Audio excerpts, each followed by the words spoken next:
இந்த ஒரே ஒரு விஷயம் தெரிஞ்சா மட்டும், நீங்க நைட்ல தூங்கிட்டு இருக்கும்போது, எந்த ஒரு பேயோ, எதுவோ வந்தாலும் நீங்க அசால்ட்டா அத சமாளிச்சுருவீங்க. நீங்க நைட்டு நல்லா தூங்கிட்டுருக்கீங்க. தூங்கிட்டு இருக்கும்போது திடீர்னு உங்களுக்கு முழிப்பு வருது. முழிப்பு அந்த அந்த செகண்ட் பார்த்தீங்கன்னா, உங்க முன்னாடி ஒரு உருவம் நிக்குது. சம்திங் இல்லன்னா ஏதோ பேயோ சம்திங் ஏதோ ஒண்ணு நிக்குது. அப்படி இருக்கும்போது அது கொஞ்சம் கொஞ்சமா உங்க கிட்ட வருது. நீங்க அத பார்த்து பயந்து அலறிட்டு, எந்திரிச்சு ஓடலாம்னு நெனைக்கிறீங்க. உங்களால ஓட முடியல.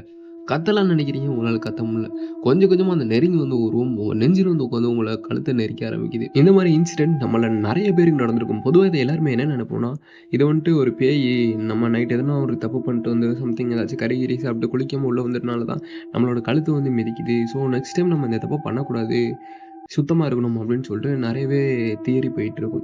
இதோட உண்மையான ஆக்சுவல் கான்செப்ட் என்னன்னு பார்த்தீங்கன்னா, இது உண்மையாலுமே பேய் தானா அப்படின்னு கேட்டீங்கன்னா, 100% பேய் கிடையாதுங்க. இது சயின்ஸ் படி பார்த்தோம்னா, இத வந்துட்டு ஸ்லீப் பேரலைசிஸ்ன்னு சொல்லுவாங்க. உங்களுக்கு புரியிற மாரி சொல்லணும்னா, இப்ப நீங்க நடக்கிறீங்க, சாப்பிடுறீங்க, கைய அசைக்கிறீங்க அப்படின்னா, உங்களோட மூளையிலிருந்து உங்களுக்கு கமாண்ட்ஸ் குடுத்தா தான், நீ இத பண்ணு, அத பண்ணுன்னு மூளையிலருந்து சொல்லும்போது தான், உங்களால இந்த ஆக்டிவிட்டீஸ்லாம் பண்ண முடியுது. இதே நைட் டைம்ல என்ன நடக்கும்னா, நீங்க ரொம்ப ஆழ்ந்த தூக்கத்துல இருக்கும்போது, உங்களோட மூளைக்கும், உடம்புக்கும் இருக்க அந்த கனெக்ஷன் வந்துட்டு கொஞ்ச நேரத்துக்கு வந்துட்டு தற்காலிகமா கட் பண்ணி அதாவது தொடர்பு இல்லாம இருக்கும். இந்த டயத்துல நீங்க திடீர்னு ஏதோ ஒரு கெட்ட கனவோ கண்டுட்டு நீங்க முழிக்கும் பொழுது, உங்களோட மூளைக்கும், உடம்புக்கும் கனெக்ஷன் வர்றதுக்கு கொஞ்சம் டிலே ஆகலாம். அந்த மாரி டயத்துல தான் நீங்க என்னதான் கத்த நெனச்சாலுமே, இல்ல கைய சம்திங் உடம்பு அசைக்க நெனச்சாலுமே உங்களால அசைக்க முடியாது.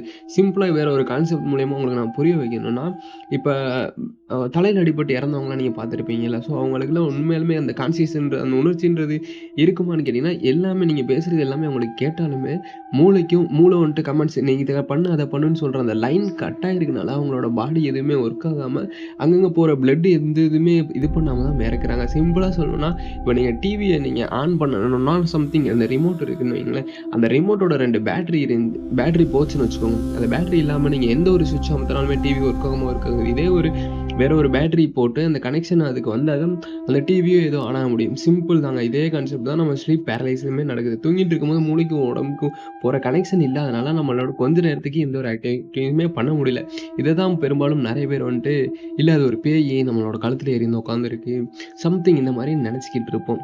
இதெல்லாம் கேட்டது தெரிஞ்சதுக்கு அப்புறம் நீங்க உண்மையாலுமே இது சயின்ஸ் படி ஸ்லீப் பேரலைசிஸ் தானா? இல்ல வேற ஏதாச்சும் இருக்குமா? அப்படின்றத கமெண்ட்ல சொல்லிட்டு போங்க.